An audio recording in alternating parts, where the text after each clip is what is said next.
जय श्री श्याम फ्रेंड्स, हम शुरू करते हैं अपने इस वीडियो में आज के अमीर देव चौहान के लास्ट पार्ट में।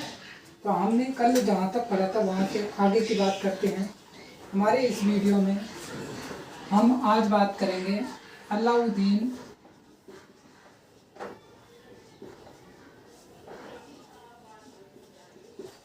खिलजी के आक्रमण की।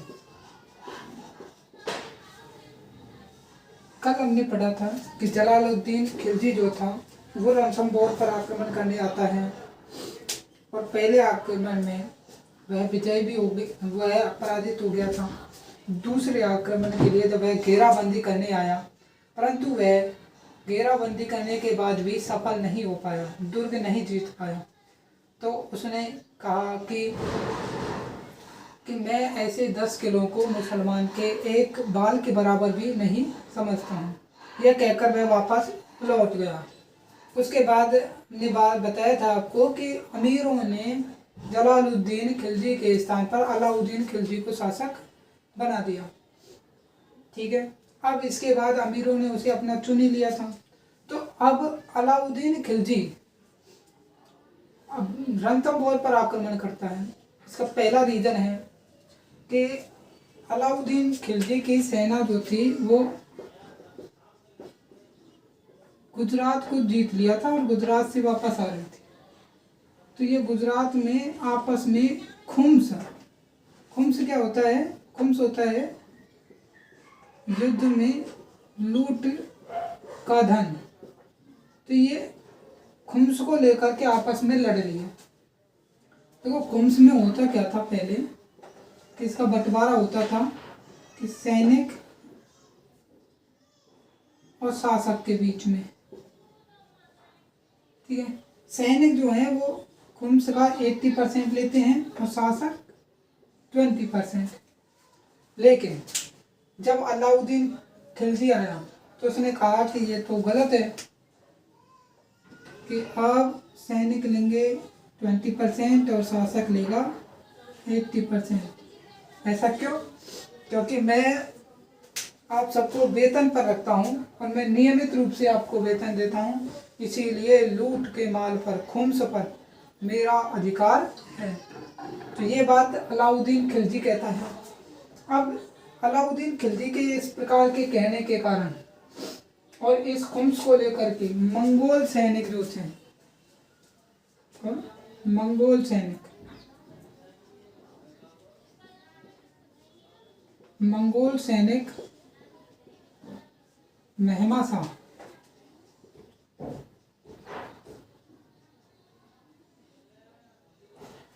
शाह जो था इसके नेतृत्व में विद्रोह कर देते हैं।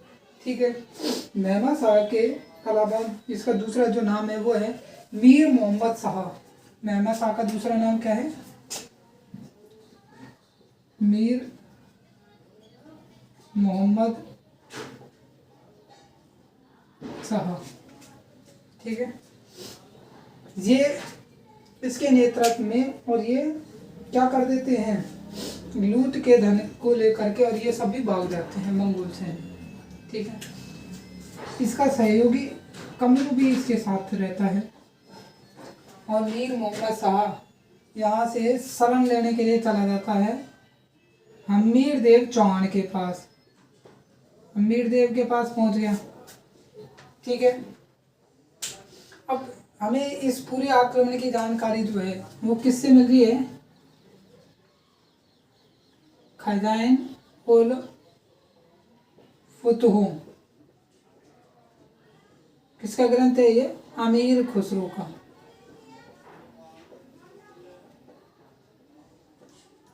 ठीक है, खजाइन उल फुतूह। दूसरा नाम क्या है?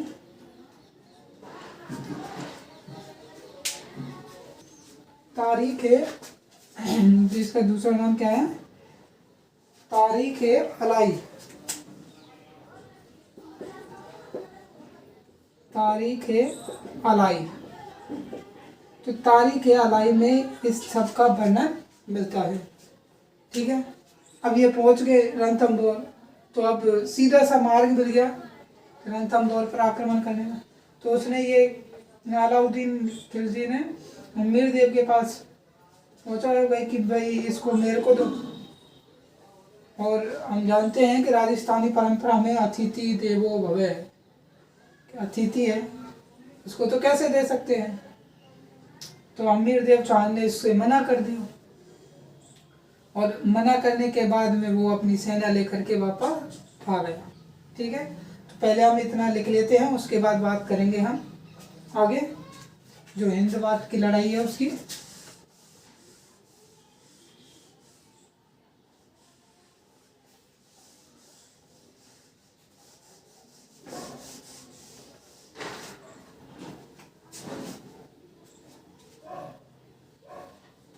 चल लिखते हैं, अमीर खुसरो की रचना खजाइन उल फतूह से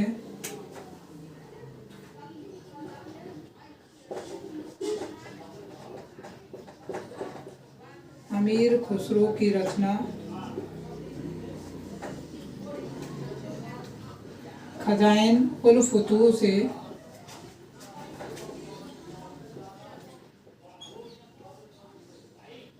जिसका दूसरा नाम है तारीख ए अलाई।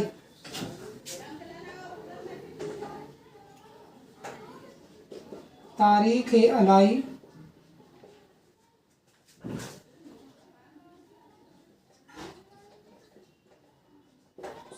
से इस आक्रमण की जानकारी मिलती है।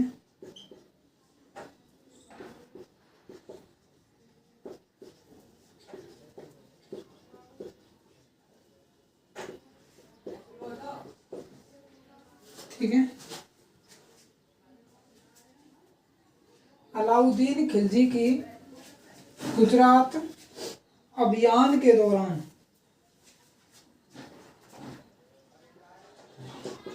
अलाउद्दीन खिलजी के गुजरात अभियान के दौरान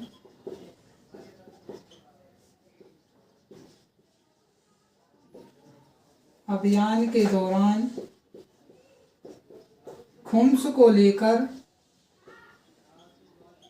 खुम्स क्या है,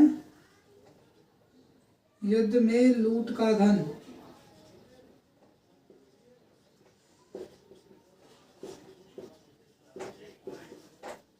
खुम्स को लेकर मंगोल सैनिकों ने विद्रोह कर दिया। मंगोल सैनिकों ने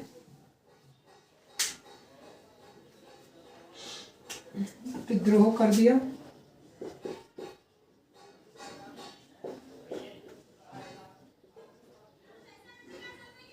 यह विद्रोह मेहमा शाह और कमरू के नेतृत्व में हुआ, और विद्रोही लूट का धन लेकर भाग गए।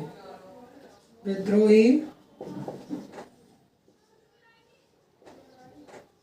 मेहमा शाह या मीर मोहम्मद शाह और कमरू के नेतृत्व में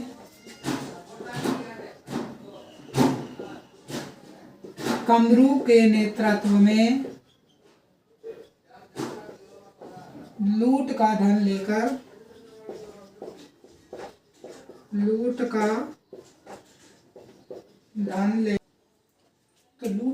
लेकर ये अमीर देव की शरण में आ गए।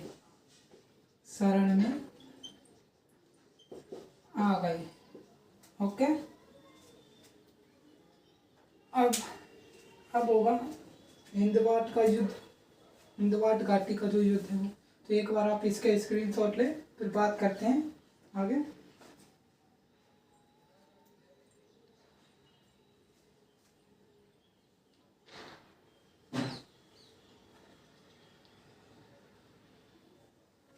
ठीक है,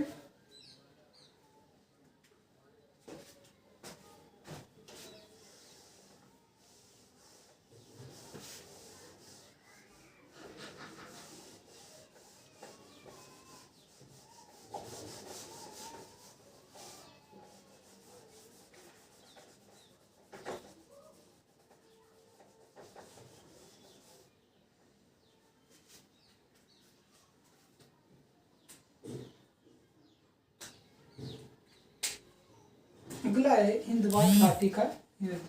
अब इसको समझे थोड़ा सा।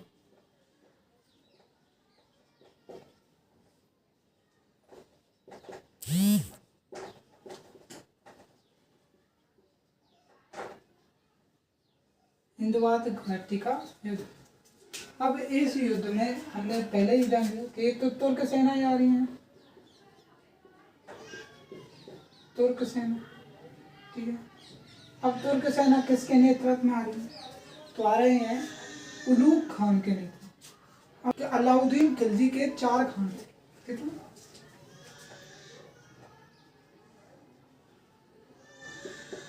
अलाउद्दीन खिलजी के 4 खान थे। 4 खान ब्रदर्स, ठीक है।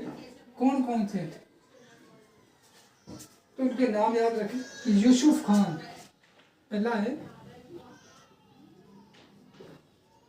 यूसुफ खान, ठीक है। दूसरा है अल्पमास बेग, अल्पमास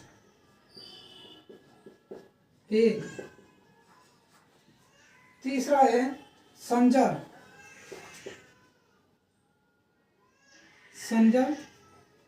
चौथा है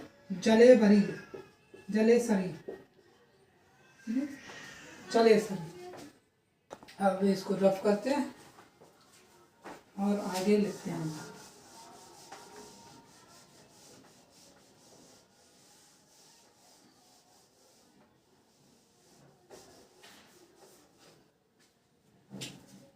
ठीक है। तो तुर्क सेनाएं उलूग खान के पास बेग और नुसरत खान जलेसरी के नेतृत्व में रणथंभौर आ गई हैं। तुर्क सेनाएं उलूग खान और नुसरत खान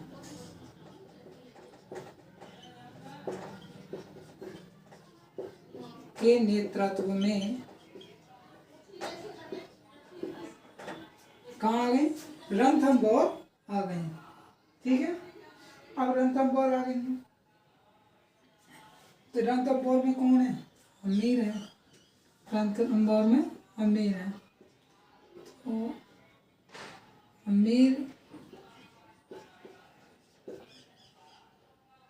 अमीर की सेना किसके? दीवान कौन है? धर्म सिंह, दीवान धर्म सिंह और सेनापति कौन है? भीम सिंह। सेनापति भीम सिंह के नेतृत्व में आए। युद्ध में क्या हुआ? युद्ध में भीम सिंह मारा गया, ठीक है। भीम सिंह मारा गया, भीम सिंह मारा गया। अब भीम सिंह मर गया तो धर्म सिंह पहुंचा कि ये घटना हुई है।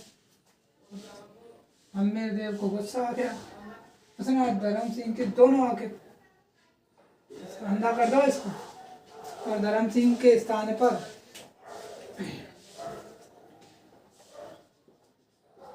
धर्म सिंह को इसने क्या करवा दिया? अंधा करवा दिया। आके फोड़ दो इसकी, ठीक है। और धर्म सिंह के स्थान पर इसने इसके भाई को भोज को दीवान बना दिया। धर्म सिंह के स्थान पर किसको? भोज को क्या बना दिया? दीवान। लेकिन भोज स्थिति को नहीं संभाल पाया तो इसने भोज को हटा दिया और भोज के स्थान पर पुनः किसे? धर्म सिंह को दीवान बना दिया। अब एक तो भोज के दीवान बनाया, कुछ दिन बाद ही हटा दिया। नाराज होकर के ये चला गया अलाउद्दीन के पास।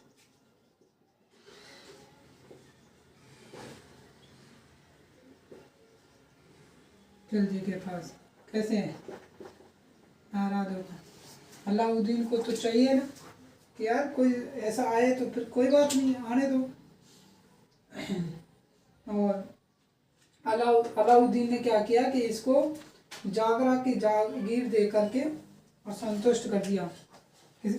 जगरा की जागीर, जगरा की, ठीक है, जगरा जागीर दे दी इसको। और ने कहा भाई अब तू खुश रहे। धर्म सिंह को बनाया आंखें फोड़ दे। तो ये पहले ही कि ठीक है बदला लेने की तैयारी करने लगा। तो इसने सेनापति बनाया, सेनापति बनवा दिया इसने रतिपाल को। रतिपाल इसी के फेवर का था, ठीक है। तो इस चीज को लिखते हैं। और रतिपाल को बनवाने के बाद क्या है कि इसने जबरन टैक्स वसूला, प्रजा से जबरन टैक्स वसूला बलपूर्वक, ठीक है। तो अब ये चीज और लिख लेते हैं हम, फिर बात करते हैं हम आगे।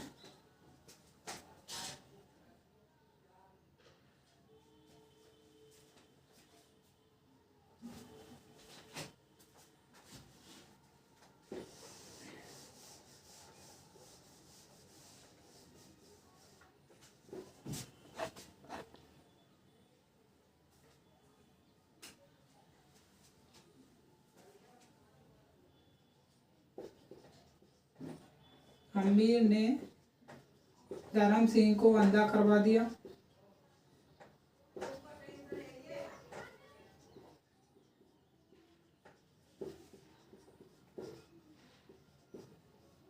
ठीक है। और धर्म सिंह के स्थान पर किसे अंधा करवा दिया। और धर्म सिंह के स्थान पर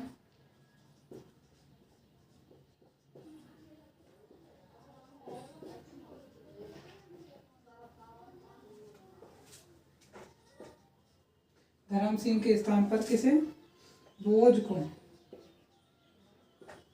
को दीवान बना दिया।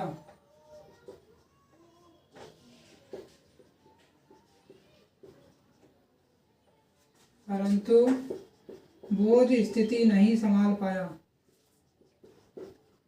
बोझ स्थिति नहीं संभाल पाया।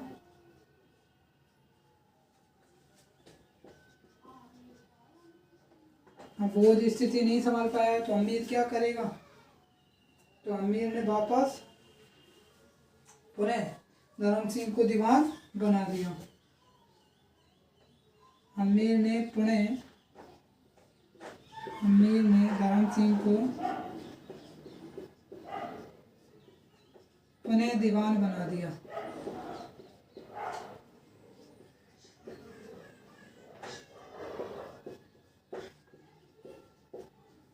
ठीक है। भाई साहब भी गुस्सा हो गए। बोझ नाराज होकर अलाउद्दीन की सेवा में चला गया। बोझ नाराज होकर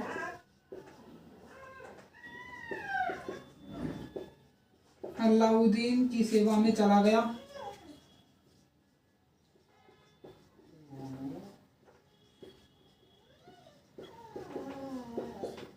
सुल्तान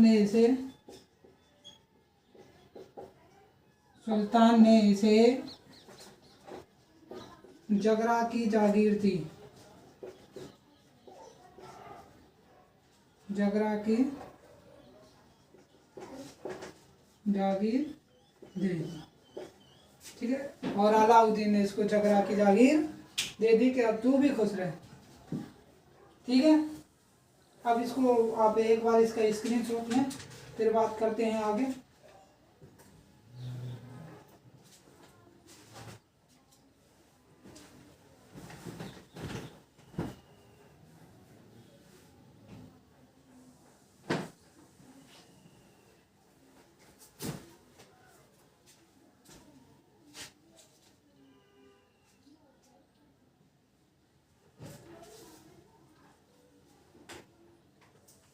ठीक है, अब इसको रब करते हैं, बात करते हैं फिर आगे की।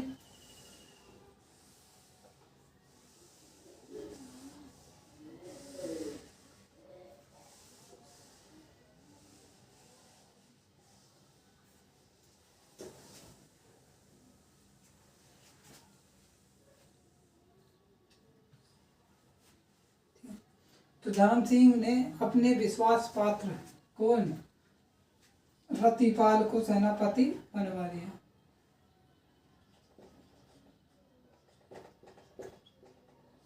धर्म सिंह ने अपने विश्वास पात्र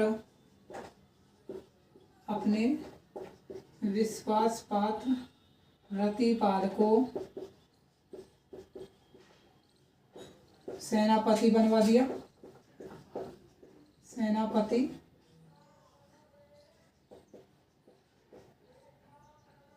बनवा दिया। ठीक है, रतिपाल सेनापति बन गया। ठीक है, और प्रजा से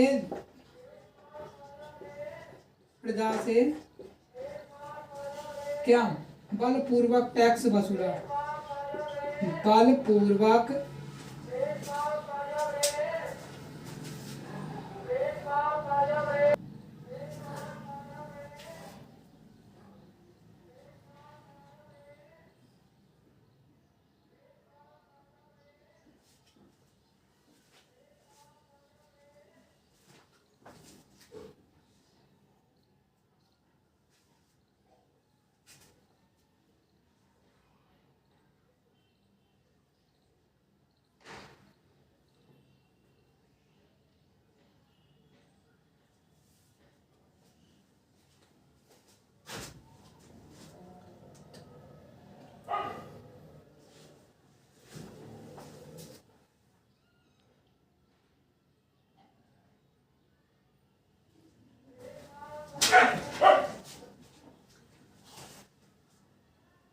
प्रजा से बलपूर्वक टैक्स वसूला। क्या वसूला? टैक्स वसूला। ठीक है, अब बात करते हैं हम अलाउद्दीन के 4 खानों की। तो आप एक बार इनको भी लिख लें। अलाउद्दीन के 4 खान।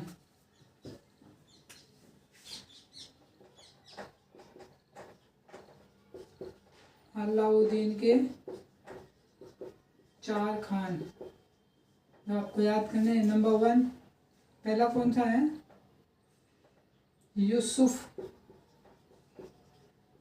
यूसुफ खान।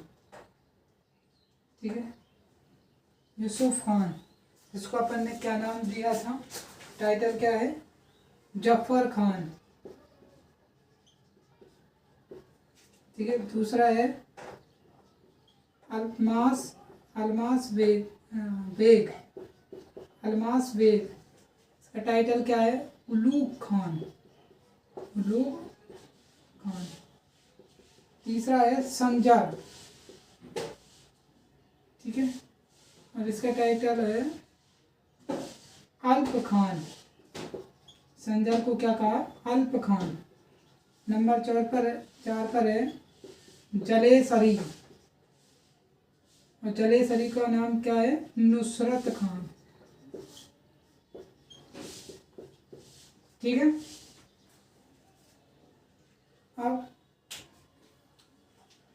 अब जब युद्ध में ये जीत गए, लेकिन जैसे ही ये वापस गए तो वापस धर्म सिंह ने वो किला जीत लिया। हिंदवाट घाटी का जो युद्ध हुआ, इस युद्ध से अलाउद्दीन को कुछ संतुष्टि नहीं हुई, तो वह खुद आ गया सेना लेकर और रणथंबोर की क्या कर ली? घेराबंदी कर ली। घेराबंदी करने के बाद उसने काफ़ी समय घेराबंदी रखी, परंतु सफलता नहीं मिली। तो इसके सैनिकों ने इसका विद्रोह कर दिया दावत के समय, और विद्रोह के दौरान ये अलाउद्दीन खिलजी जो था, इसको काफ़ी चोटें आई, बहुत मुश्किल से बच गया ये, क्योंकि बहुत समय बीत गया कि ये यहाँ ले आया है। सैनिकों ने यही विद्रोह किया था कि भाई यहाँ हो गया बहुत टाइम, 2 साल हो गए, 2 साल से ज़्यादा हो गया, हमको यहाँ ला के बैठा रखा है, वो कुछ नहीं रहा है, और ना युद्ध हो रहा है ना कुछ, यहाँ पड़े हैं बस ऐसे ही। तो इस कारण से विद्रोह हुआ, और विद्रोह के दौरान अलाउद्दीन खिलजी जो था, इसकी स्थिति गंभीर हो गई, इसको काफ़ी चोटें हैं। लेकिन फिर इसने सोचा कि यार पार पड़ने नहीं है, तो क्यों ना बातचीत की जाए पहले। तो इसने बातचीत की है, और बातचीत करने के लिए उधर से कौन आया? तो इधर से आया है रतिपाल। बातचीत करने कौन आया? रतिपाल। रतिपाल सेनापति है तो सेनापति है। तो इसने रतिपाल को लोभ दे दिया, लालच, मैं तुम्हें बूंदी का शासक बना दूंगा। और रतिपाल मन रतिपाल का ही सहयोगी था रणमल, ठीक है। और सुरजन कोठारी मान गए और इन्होंने वो गुप्त रास्ता बता दिया रणथंभौर में प्रवेश करने का। और जब गुप्त रास्ता बता दिया तो ये चले गए। अब इधर अमीर देव चौहान, रंग देवी और उनकी एक पुत्री थी पद्मिनी पद्मिनी और जिसका दूसरा नाम था देवल दे। तो वो चिंतित थे कि हम तो ठीक है कि मैं केसरिया कर लूँगा, तुम जौहर कर लोगे, लेकिन हमारी पुत्री देवल दे का क्या हुआ? तो देवल दे ये बातें सुन लेती है। तो वो पदमला तालाब में, उसका नाम अलग था लेकिन अब पदमला तालाब कर दिया, तो उस तालाब में जा कर के उस कूद गई और कूद कर उसने अपने प्राण दे दिए, ठीक है। और इसी प्रकार उसकी जो पत्नी थी रंग देवी वो जौहर करती है और अमीर देव केसरिया करता है। अब इसके काफ़ी अलग अलग कहानियाँ हैं, लेकिन जो हम पढ़ रहे हैं इसी पर हम बात कर रहे हैं, ठीक है। अब इस आक्रमण के दौरान अमीर खुसरो बहुत सारी बातें लिखता है कि इस आक्रमण के समय रणथंभौर में कि जो व्यापारी थे वो वैसे ही चौक पर बैठ करके बातचीत करते थे और बहुत सारे मतलब जो उनको कोई डर ही नहीं था कि अलाउद्दीन खिलजी यहाँ सेना लेकर के आ गया। तो इससे आप ये अंदाजा लगा सकते हैं कि अमीर देव चौहान कितना शक्तिशाली रहा होगा। उसकी प्रजा में कोई भय नहीं था इस बात का। तो अमीर देव चौहान जो था उसकी शक्तिशाली का वर्णन करते हुए ये सब अमीर खुसरो लिखता है कि हम पूरी सेना के साथ यहाँ बाहर बैठे हुए हैं, शत्रु कभी भी आक्रमण कर सकता है, लेकिन अंदर जो किले में है वह किसी भी आश्चर्य से कम नहीं था, ठीक है। अमीर खुसरो बहुत सारी बातें लिखता है। अब इसकी पहली फैक्ट ये था कि प्रजा को पूर्ण विश्वास था कि अमीर देव हार ही नहीं सकता है, और ये विश्वास जायज भी था। अगर ये तीनों विश्वासघात नहीं करते तो रणथंभौर का किला जीत ही नहीं पाता, ठीक है। तो अब हम लिखते हैं आगे।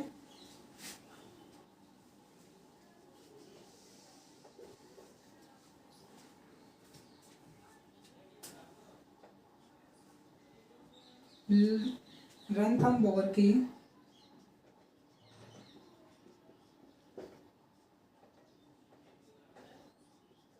लंबी घेराबंदी के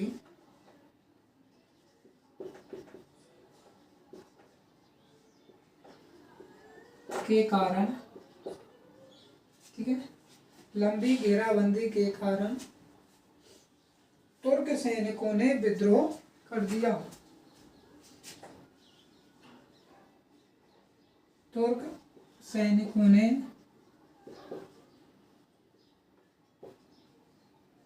विद्रोह कर दिया।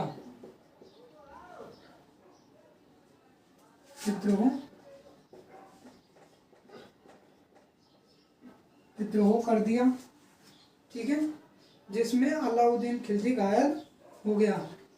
जिसमें अलाउद्दीन खिलजी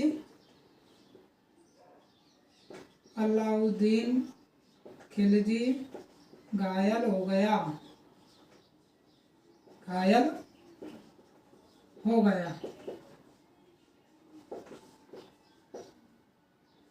ठीक है, तो आप एक बार इसका स्क्रीनशॉट लें, फिर बात करते हैं रणथंभौर युद्ध की।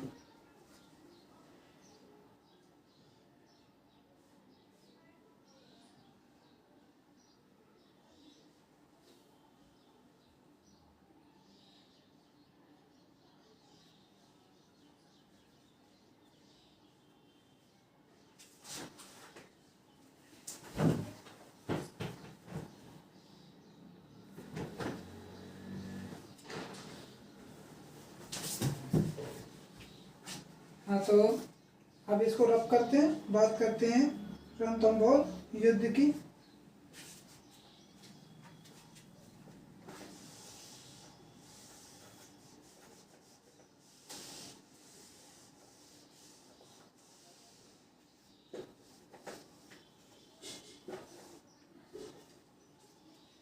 हमारे इम्पोर्टेंट टॉपिक जो अब समाप्ति की ओर है, रणथंभौर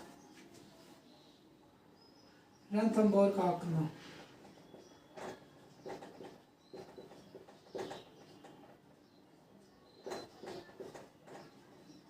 अच्छा, रणथंभौर आक्रमण ये तो बढ़िया नहीं, अपन लगे रणथंभौर का युद्ध कब हुआ? जुलाई 1301 ईस्वी। ठीक है। अमीर के सहयोगी कौन थे?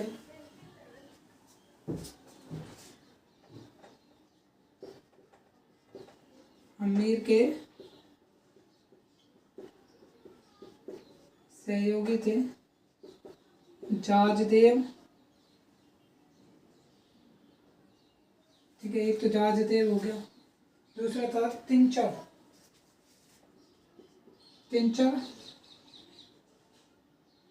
वेंचर, एक वीरमदेव और एक गजभरुक और वीरमदेव। वीरमदेव कौन है? अमीर देव का भाई, अमीर का भाई। ठीक है, ये इसके सहयोगी थे। अलाउद्दीन खिलजी का मुख्य सेनापति कौन था? नुसरत खान। ठीक है, और नुसरत खान जी जो थे ये निपट गए घेराबंदी में ही, नुसरत खान। और ऐसा अमीर खुसरो ने लिखा है कि मतलब जैसे किसी ने दुर्ग से एक तलवार आई और तलवार इसका सिर को काट करके 11 मील तक ले गई। हो सकता है 11 मीटर की हो। ठीक है, तो 11 मीटर ही 11 मील हो गया, हो सकता है। ठीक है, तो संभावना की तो पता नहीं, पर ये कंफर्म है कि नुसरत खान इस घेराबंदी में ही मारा गया। तो अलाउद्दीन खिलजी का मुख्य सेनापति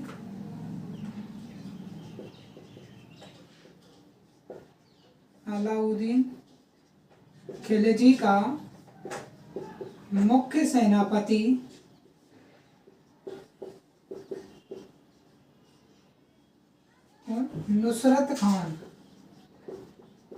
नुसरत खान घेराबंदी के दौरान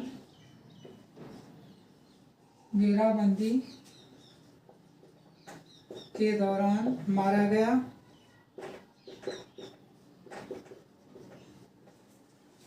ठीक है, नुसरत खान जी चले गए। अब सुल्तान ने टॉक करने के लिए बुलाया, तो बात करने कौन आया? रतीपाल। तो अलाउद्दीन ने रतीपाल को बूंदी का लालच देकर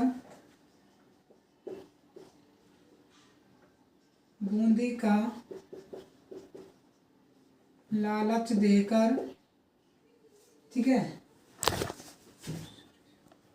लालच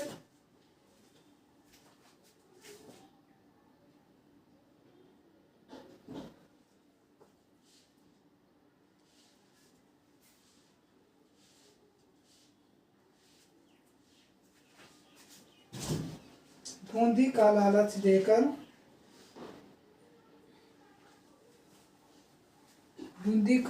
देकर अपनी ओर मिला लिया। अपनी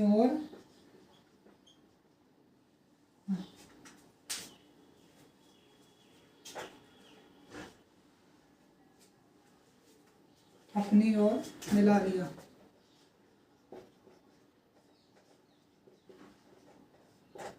ठीक है, अब रतीपाल के सहयोगी कौन थे भाई? रणमल और सुरजन कोठारी। तो रणमल रतिपाल और सुरजन कोठारी के विश्वासघात के कारण दुर्ग का पतन हो गया। रणमल, रतिपाल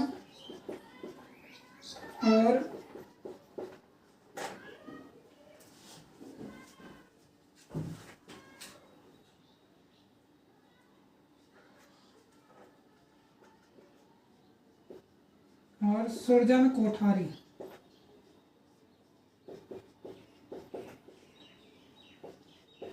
के विश्वासघात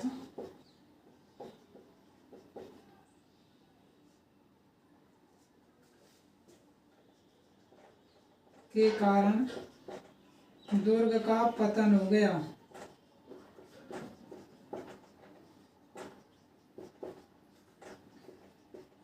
दुर्ग का पतन हो गया। तो स्क्रीनशॉट लें एक बार इसका, फिर बात करते हैं आगे।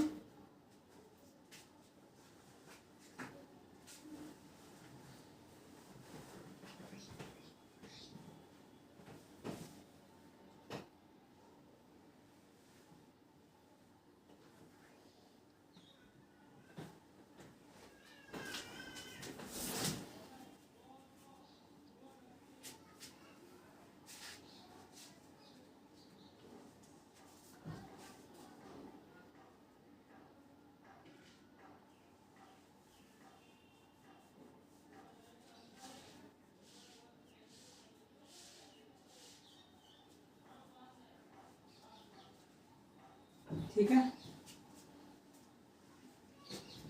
तो आगे बात करते हैं।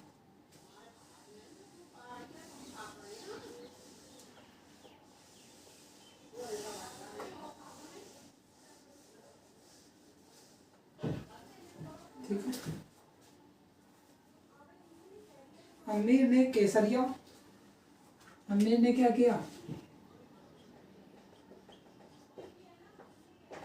अमीर ने केसरिया रानी रंग देवी ने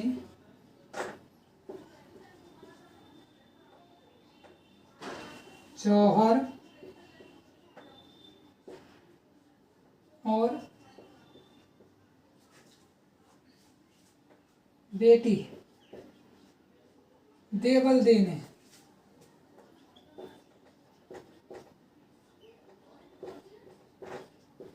पद्मला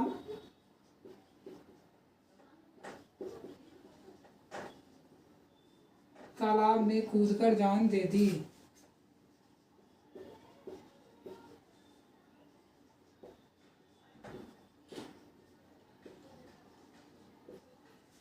ठीक है,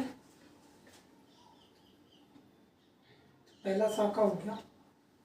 अब रणथंभौर के साका को राजस्थान का पहला साका माना गया।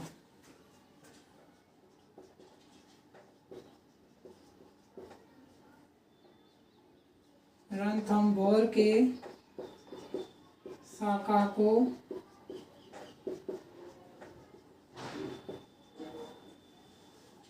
राजस्थान का पहला साका माना गया।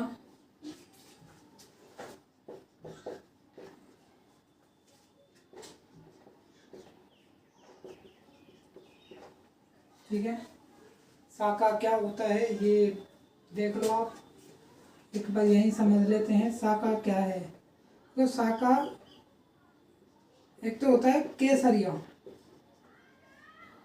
और एक होता है जौहर।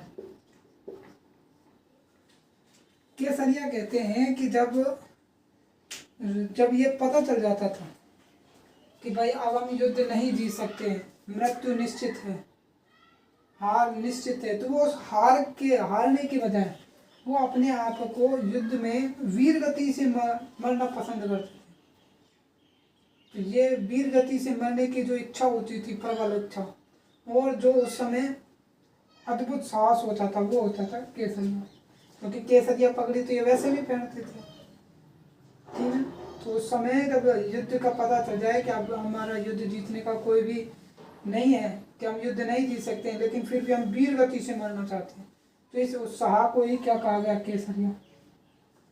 जौहर कहते हैं कि जब स्त्रियों को यह पता हो जाता कि भाई आप उनके पति केसरिया करने जा रहे हैं, तो यदि वो वापस आएंगे ही नहीं तो वो एक बड़े आग के कुंड में अपने आप को डाल करके और जला देती थी। उनके ऐसा मानना था कि वो दुश्मन की या किसी भी शत्रु की दासी बनने से अच्छा है कि वो अपने आप को मिटा दे। तो ये करना ही क्या था, जौहर।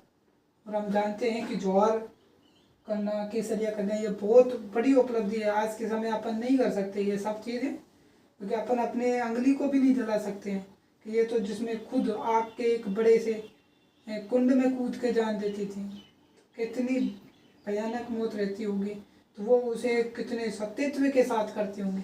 तो ये सत्यत्व था जो उनके इस कार्य को करने में प्रेरणा देता था। वर्तमान में ऐसा करना वाला कोई नहीं है, बहुत कम है, हो ही नहीं सकता कि साहस करें कि जौहर हो केसरिया हो। ठीक है। अब शाखा, इन दोनों को मिलाकर ही बनता है शाखा। यदि इनमें से जौहर नहीं हो तो क्या वो शाखा आधा शाखा कहलाता है, अर्ध शाखा कहलाता है, क्योंकि केसरिया तो होगा ही होगा, क्या नहीं हो सकता, जौहर। ठीक है। और दूसरी चीज कि जल जौहर वगैरह कोई चीज़ नहीं होती है, जल जौहर नहीं होता। ठीक है। हमेशा जौहर आग के कुंड में ही होता है। ठीक है। कहीं भी जल जौहर नहीं हुआ, ये आप ध्यान रखें। तो अब यहाँ की शाखे की बात कर लेते हैं कि रणथंभौर का शाखा।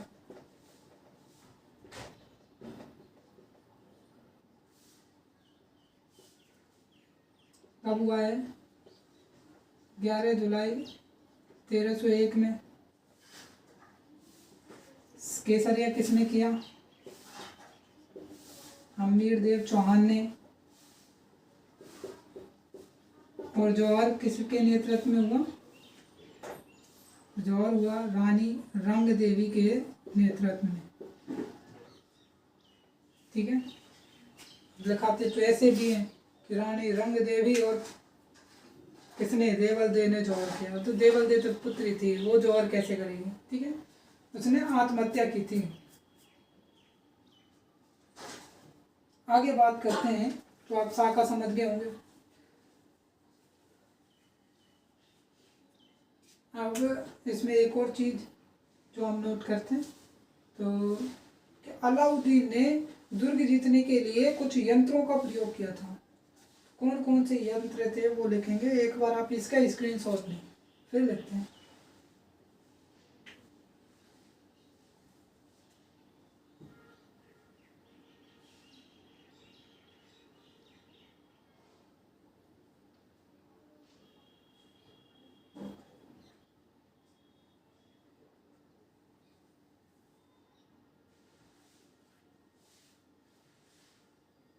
ठीक है। रब करते हैं इसको, आगे बात करते हैं।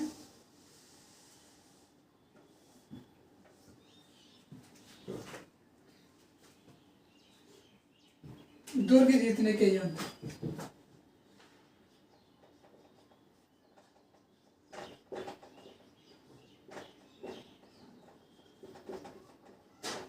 दुर्ग जीतने के लिए कौन कौन सी यंत्रों का प्रयोग किया गया? तो पहला यंत्र है मंजनीक या अरादा। मंजनीक या अरादा।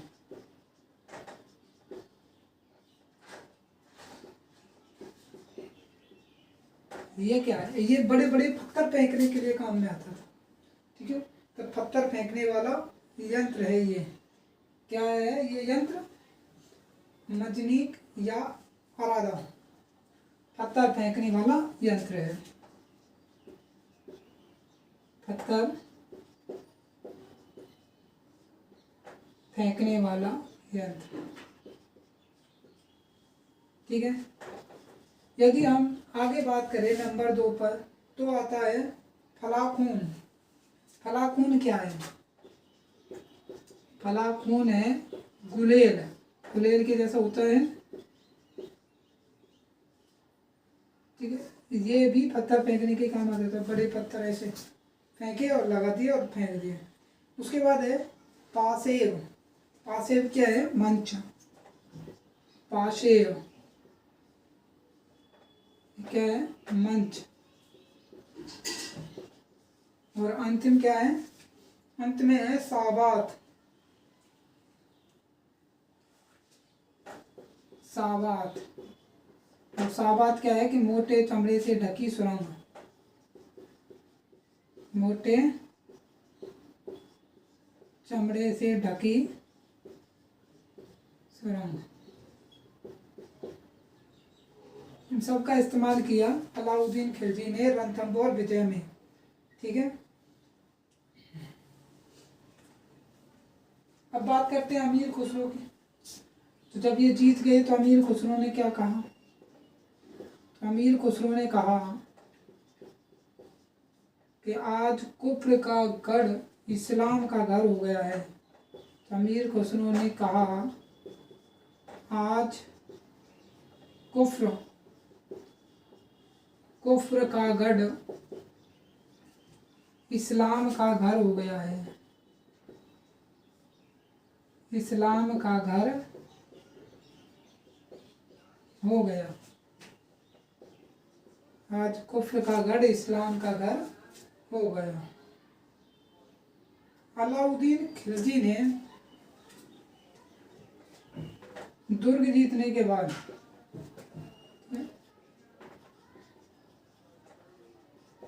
अलाउद्दीन खिलजी ने दुर्ग जीतने के बाद इसको दुर्ग जीतने के बाद अल्मास बेग, किसको? अल्मास बेग। और अल्मास बेग कौन है? अल्मास बेग उलूग खान।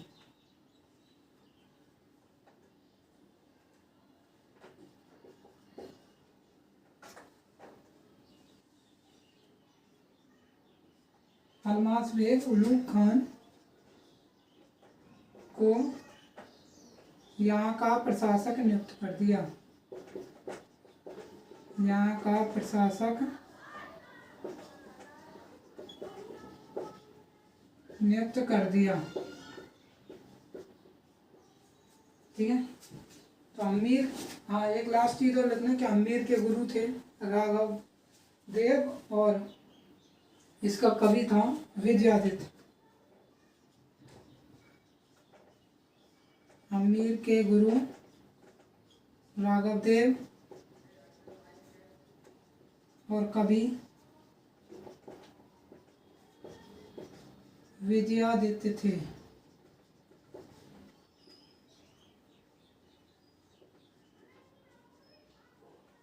ठीक है, और रणरतिपा तो उनको इसने सफा कर दिया, मार दिया। ठीक है, तो आप एक बार इसका स्क्रीनशॉट लें, फिर बात करते हैं आगे।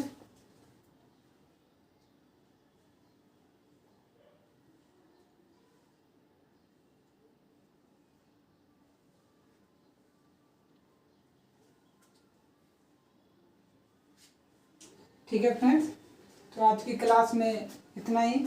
आज की क्लास में हमने पढ़े रणथंभौर के चौहान जो समाप्त हो गए हैं।